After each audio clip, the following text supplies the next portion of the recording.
This is Pigsy doing another video. How are you? Hopefully you're safe and hopefully you are well. And healthy. Healthy's good, yeah. Nice and quiet. Nice and quiet Sunday. Looks like a police car ahead. Give them the slip. You might say, why are you out? They're hanging around there to park. Just want to probably pick people off. Hanging around too long, they'll move you on.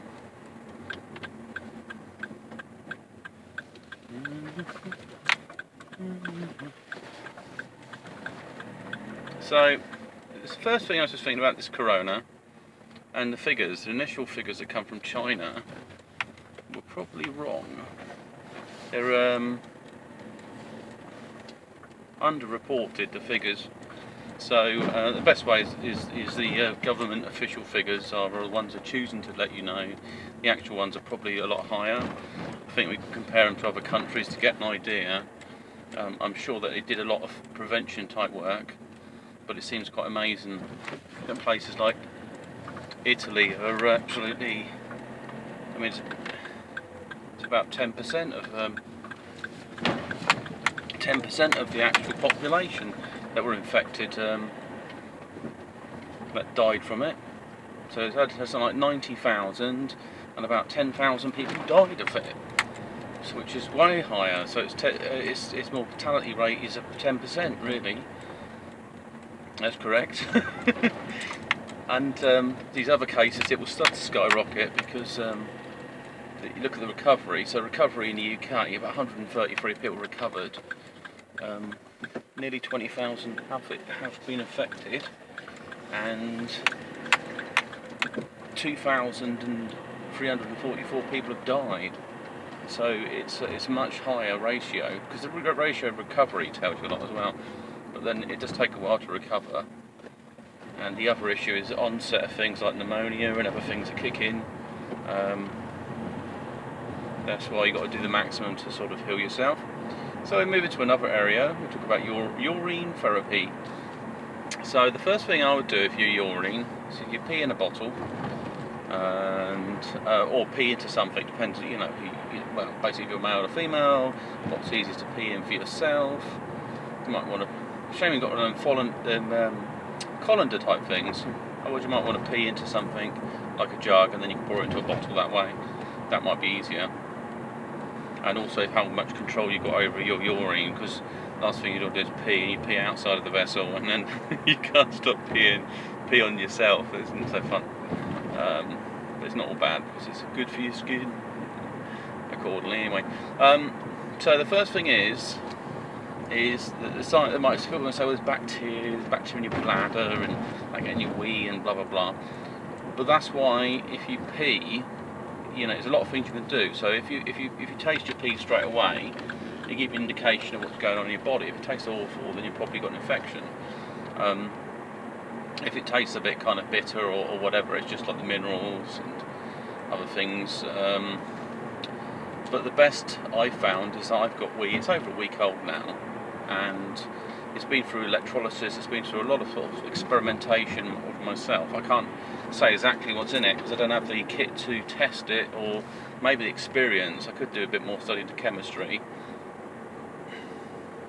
And there's other things as well to test it. I mean, the alternative to testing it, you could always use a plant as a subject. It's not exactly human, but if you put a dilute urine on it and it flourishes from it, then it's going to have nutrients in there that are good. And some nutrients, it's just that you couldn't process them, or you had an excessive amount, these things. So it's not, when people think of say it's toxins, they sometimes think of the things of like byproducts of bacteria and other sorts of process. It doesn't necessarily have to be exactly like that. It's just that it's presenting, it presents a negative effect on your internal environment.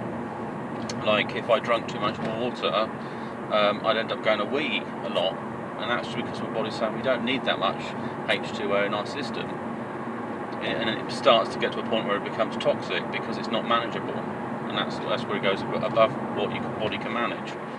But urine itself is a combination of cell salts, biological processes, yes, there's going to be some sort of bacteria in your tract.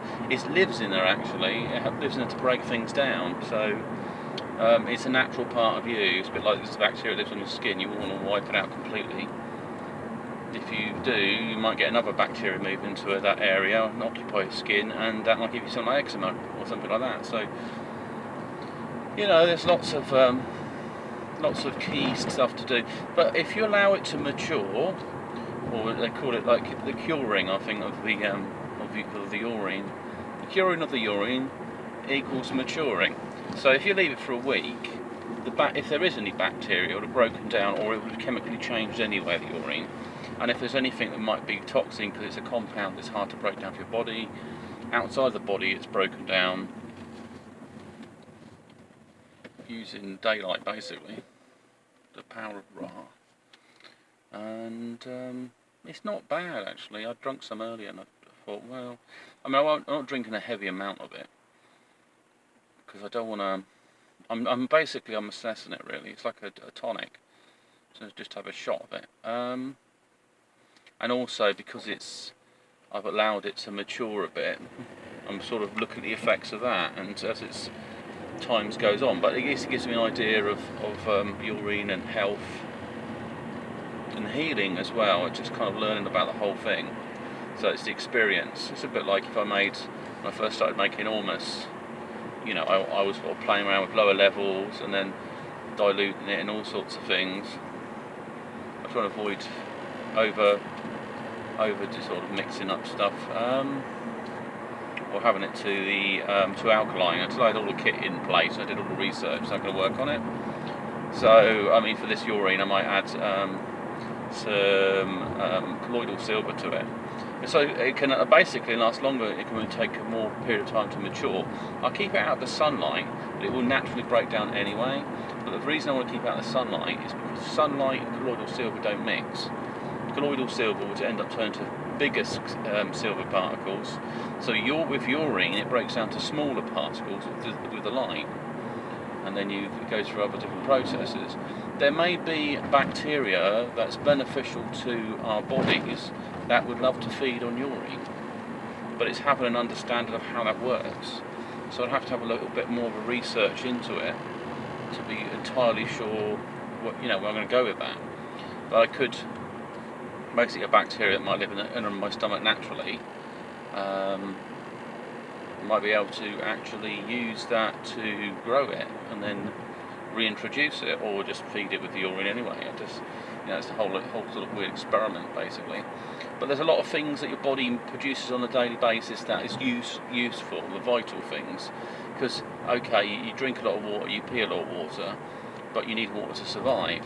And so in circumstances that pee becomes vital when at some points in your body it becomes vital because it wants to get rid of it.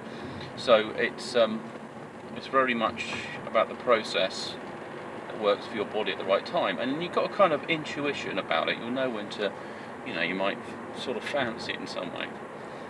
There might be some other experiments you could do. Is do a fast, and then at the nearer to, well, not exactly the end of the fast, but if you take any kind of vitamins that are coming to you, you'll probably end up peeing a lot of them out. So you want to get you're basically looking to do that because they've been broken down into something else.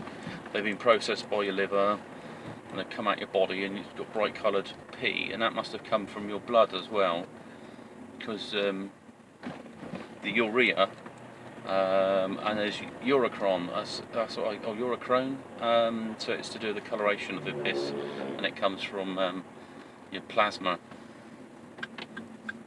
I read up somewhere, but it's finding enough resources on urine, because there's a lot of stuff, and it will say about using urine and experiments with it and other things, but it might not tell me what I'm looking for when it comes to health.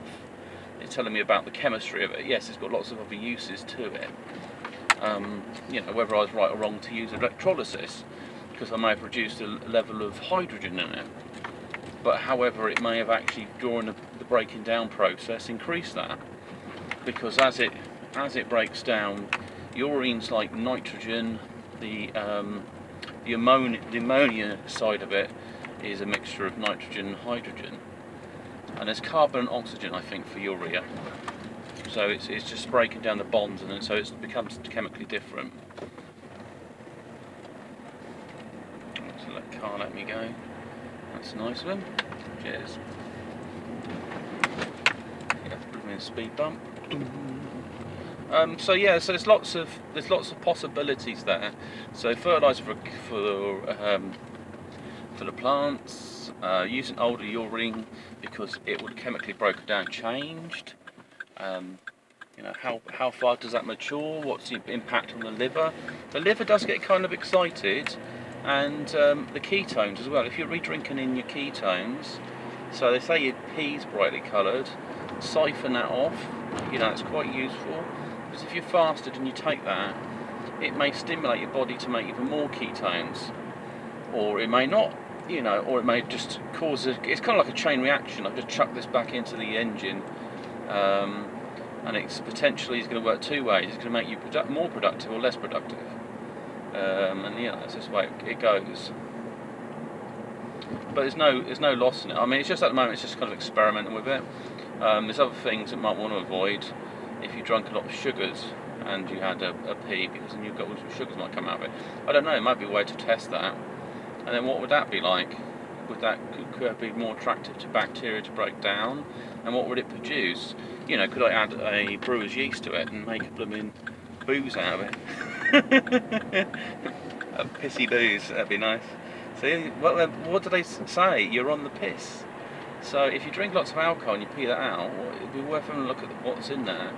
Remember, not everything's going to be medicine comes out in your piss, because if you've been having things that are not great for you, you're going to have a mixture of things results. Like I say, if you drink loads of alcohol and then you piss it out, all it means is you could probably get drunk again on your piss. That's all it means. Save money and just drink your piss. I've got pissed. So it's different things there, different potentialities that can be played around with. But the only thing is, it really needs a bit of sort of chemical engineering. That's what's going on there. Bit of your own science. So it's kind of esoteric science, and it comes from the field of it's harmful, but that it has the potential for great good, and you want to look at how that works. So you're taking it's really taking an opposite stance from science, because it's, you know, science only allows some things, it will assume it's harmful until it's decided it isn't, and that's by a process of testing and breaking it down, and then it would try to turn it into, because it's industrial science, try to turn it into a product. And now if there's money to be made from it, it's a good thing. If there's no money to be made, it's a bad thing. You know, it's a bit like fluoride. There's no evidence that's going to be very good. Putting that in your diet, putting it in your toothpaste, you know, basically shoving it in every way you can. And then there's other things where it might be overlooked. The harmful effects, because of the financial impact, is it's a great way for them to get rid of old fluoride chemical products. They can just put it into toothpaste. I know there was something about in America, about 20% of the fluoride comes from the industrial processes, and basically just turns you into a garbage can, really. At some level, I mean, it's clever, but if it's not good for you, then maybe it needs to be reevaluated, or maybe the toxicity, maybe the wrong levels there. You know, if you pee things out, and you could analyse your pee, if you're pissing out loads of fluoride, then it's obviously something your body doesn't want. If you're not pissing out any fluoride, there's two things: either your body really likes it, or it's completely bloody toxic and you can't get it out of your system, and that would be a big problem as well. You know, like if something radioactive and it's bound with your bones, you couldn't get it out, so it's very problematic. I'm turned a bit Aussie today, I don't know why, it's just come into me, really. Something in my accent. Anyway, hope you're doing all good. I noticed that the voice vocalization was slightly different. There we go. What's this dirty window? Anyway, I'm going to do something very nice. I'm going to drop some eggs off at my parents and pick up a book I've got delivered down there. I might as well master some things. I'm probably looking at reinventing some karate. I'm going to take the kata. It's quite simple, actually. I'm just going to narrow the field of the move, because a lot of it's over-extenuated. because it's dealing with something probably like a large attacker who's like a flipping giant. Sort of the arms right up in the air. But you don't need to go that high if you're dealing with an attacker who's in front of you. You could use a more narrow defensive moves, but the only thing is you have to be quicker then, because you're putting less power attack force necessarily into it. So anyway, I'm going to play around with that at some point. I'm just going to order a load of books, do a bit of study work. I'm making a bit more space in my flat. I need to do a video where I show you some plants. I've been growing some plants. I don't know if it's because I put pea into one of the plants, but it has grown pretty nuts. It's got all these daturas of like flying out all over the place. You know, seeds are sometimes not just waiting for the right hydration, but they're probably also waiting for the right nutrients to come in there and then just sort of react and go boom. Anyway, this is Pigsy signing off from this video, and speak to you soon. Bye.